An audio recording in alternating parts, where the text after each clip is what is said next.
नमस्कार दोस्तों, स्वागत है आप सभी का। हाल ही में फ्रांस में चुनाव हुए और इमैनुअल मैक्रोन एक बार फिर से वहां पे जीत कर आए और फ्रांस के प्रेसिडेंट बने। अब हाल ही में इमैनुअल मैक्रोन ने एक प्रपोजल दिया कि हमें एक यूरोपियन पॉलिटिकल कम्युनिटी बनानी चाहिए। तो अभी यहाँ पे जब भी जैसे उन्होंने ये प्रपोजल दिया तो बड़े सवाल उठ कर आए कि ऑलरेडी आपके पास यूरोपियन यूनियन बनी हुई है, राइट? तो अब आपको एक अलग यूरोपियन पॉलिटिकल कम्युनिटी की जरूरत क्या पड़ी?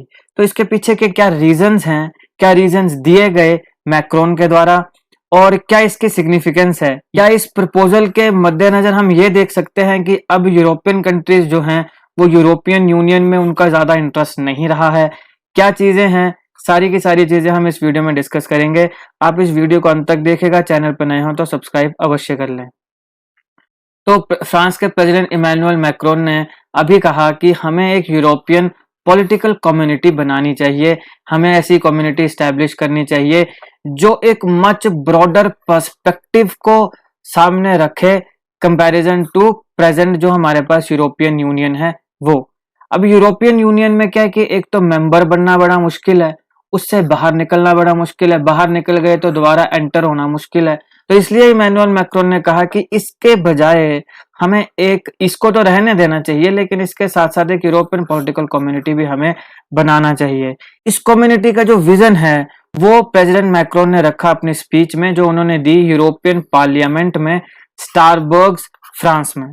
तो स्टारबर्ग फ्रांस में उन्होंने यूरोपियन पार्लियामेंट को संबोधित किया। वहां पे उन्होंने इस प्रकार की एक जो यूरोपियन पॉलिटिकल कम्युनिटी है उसके बारे में बात करी, उसके विजन के बारे में बात करी। इसका मेन गोल क्या होगा कि हम पॉलिटिकल कम्युनिटी जो है वो मेंटेन करें रीजनल स्टेबिलिटी। अभी यूरोप में खासकर अभी जो रशिया और यूक्रेन के बीच में युद्ध चल रहा है, तो इसके ऊपर मैंने एक अलग वीडियो बनाई है कि क्यों इसके पीछे युद्ध का क्या कारण है, क्यों ये दोनों कंट्रीज लड़ रही हैं, क्या कंसर्न है। और मैंने आपको यह भी बताया था कि जैसे आपको जानते हैं यूक्रेन पहले रशिया का पार्ट था, इसको यूएसएसआर कहा जाता था। तो यूएसएसआर से रिलेटेड सारे इंपॉर्टेंट जीके क्वेश्चंस मैंने कवर किए हैं। उस वीडियो को देखने के बाद यूएसएसआर के रिलेटेड जितने भी इंपॉर्टेंट फैक्ट्स आपके एग्जामिनेशन के लिए जरूरी हैं वो सारे आपके कवर हो जाएंगे। इसके अलावा यूक्रेन के ऊपर भी मैंने काफी एक अच्छी वीडियो बनाई थी जिसमें मैंने बताया था कि अब तो यूक्रेन देखो तबाह हो गया, आप सभी जानते हैं, लेकिन कितना ब्यूटीफुल ये कंट्री था तबाही से पहले। क्या क्या इसमें सुंदर चीजें थी, क्या क्या इंपॉर्टेंट जीके की चीजें थी जो आपको जानना जरूरी थी। तो ये तीनों का लिंक मैं डिस्क्रिप्शन में दे दूंगा, अगर आप चाहें तो देख सकते हैं। लेकिन अब आइए यहाँ पे कि रशिया और यूक्रेन के युद्ध के बीच में आप देख रहे हो कि एक बहुत ही जबरदस्त अनस्टेबिलिटी हमें पूरे के पूरे यूरोप में देखने को मिल रही है। अब देखो जैसे नाटो का भी एक बात आती है, पहले कहा गया कि नाटो यूक्रेन के लिए हिस्सा लेगी, उस वॉर में यूक्रेन के लिए लड़ेगी रशिया के साथ, लेकिन ऐसा बिल्कुल भी नहीं देखने को मिला। तो इससे अब जो बाकी देश हैं उन्हें भी अपनी सिक्योरिटी का कंसर्न जो है वो हो रहा है, उनके ऊपर भी जो खतरा है वो मंडरा रहा है, क्योंकि ये इन्वेजन तो अभी तक रुकी नहीं। हो सकता है कल को हमें वर्ल्ड वार 3 ही देखने को मिल जाए, क्या हो जाए। तो इसलिए अब ये कंट्रीज जो हैं ये एक मोर स्टेबिलिटी की तरफ जाना चाहती हैं, खासकर फ्रांस और जो जर्मनी है। क्योंकि हमने ये देखा कि स्टार्टिंग में जब रशिया और यूक्रेन के बीच में युद्ध हुआ और जब रशिया के ऊपर सैंक्शंस लगाने की बात करी, तो कुछ समय के लिए जर्मनी और फ्रांस ये दो देश जो हैं ये काफी हिचकिचा रहे थे। इसका कारण ये कि इनका बड़ा तगड़ा बिजनेस जो है वो रशिया के साथ चलता है, गैस जो है ये बहुत ज्यादा रशिया से खरीदते हैं। तो ये भी एक कारण हो सकता है कि अब ये एक ब्रॉडर एक लिबरल कम्युनिटी चाहते हैं जहां पे हम अपने हितों के लिए काम करें और एक दूसरे के साथ जो स्टेबिलिटी के ऊपर भी काम करें। कौन कौन से मुद्दों पर काम करना है इन्होंने जो मैक्रोन ने कहा वो हम आगे देखेंगे। It will also be looking to further European Union as relying solely on it will not be enough. कि अब अगर हम यूरोपियन यूनियन के ऊपर सोलली अगर रिलाय करते हैं तो ये इनफ हमारे लिए नहीं होगा, ऐसा मैक्रोन को लगता है। क्यों लगता है आगे हम जरूर देखेंगे इसको। अब इन्होंने कहा कि हमें कॉपरेशन करनी है पॉलिटिकली कुछ फील्ड्स में, जो फील्ड हैं energy, security, infrastructure, investment, transport और फ्रीडम ऑफ मूवमेंट। अब यूरोपियन यूनियन में भी वैसे फ्रीडम ऑफ मूवमेंट है, लेकिन फिर भी इसमें काफी कंसर्न्स हैं। यही हमने इससे पहले देखो हमने ब्रेक्सिट भी देखा, Britain exit, Britain exit from European union, तो ये था ब्रेक्सिट, हमने ये देखा। लेकिन अब इसमें कंसर्न क्या है यूरोपियन यूनियन में कि देखो ईयू का मेंबर बनना बहुत ही एक लेंथी प्रोसेस है।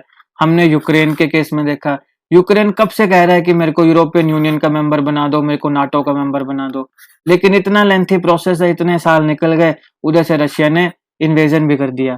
तो इसका मेंबर बनना एक तो बड़ा लेंथी प्रोसेस है, ईयर्स और डिकेड्स लग जाते हैं उस मेंबरशिप क्राइटेरिया को पूरा करने के लिए जो यूरोपियन यूनियन ने तय कर रखी है, कि आपके पास सालों लग जाएंगे, आपके पास डिकेड्स, डिकेड्स में 10 साल का एक डिकेड होता है, तो डिकेड्स लग जाते हैं उस मेंबरशिप क्राइटेरिया को ही पूरा करते करते।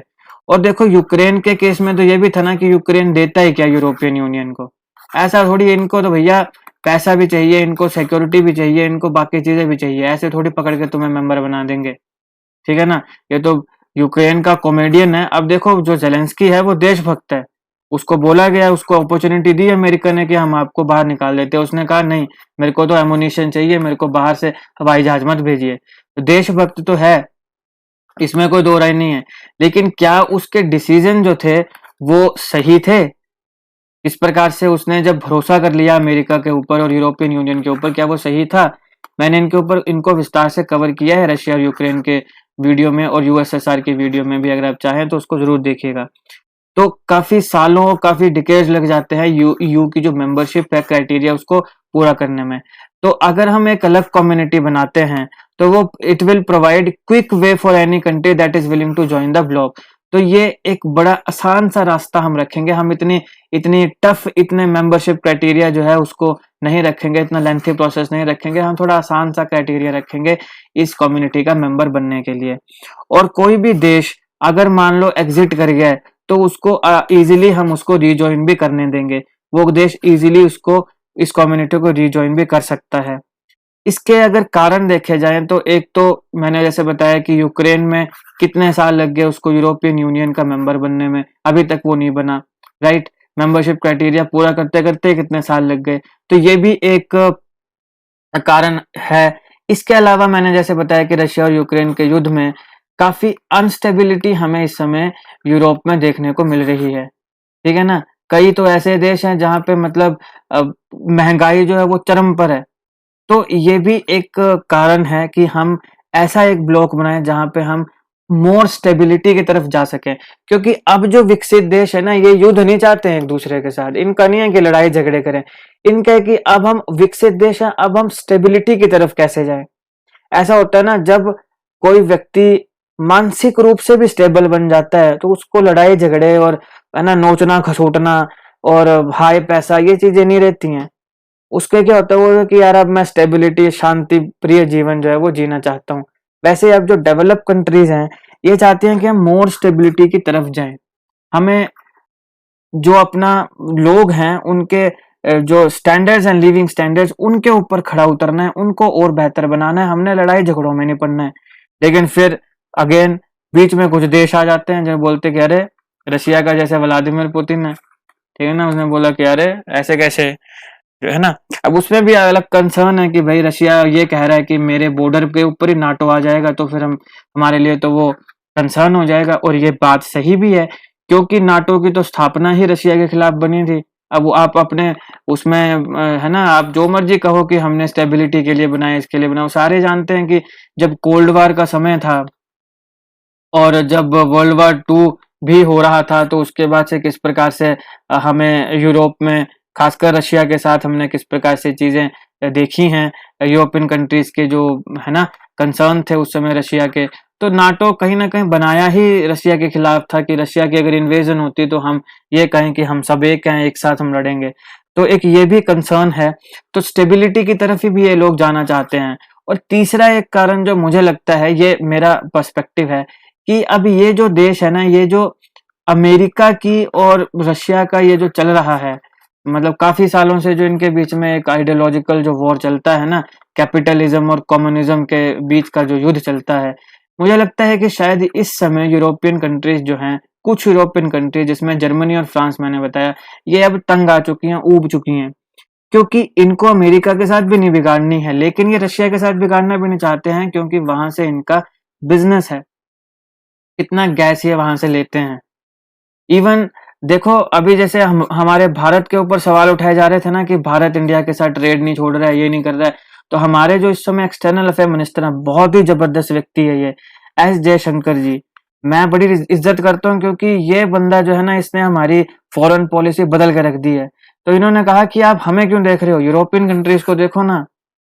हम जितना व्यापार करते हैं उससे कई गुना ज्यादा यूरोपियन कंट्रीज कर रहे हैं, उनको देखो, हमें क्यों देख रहे हो।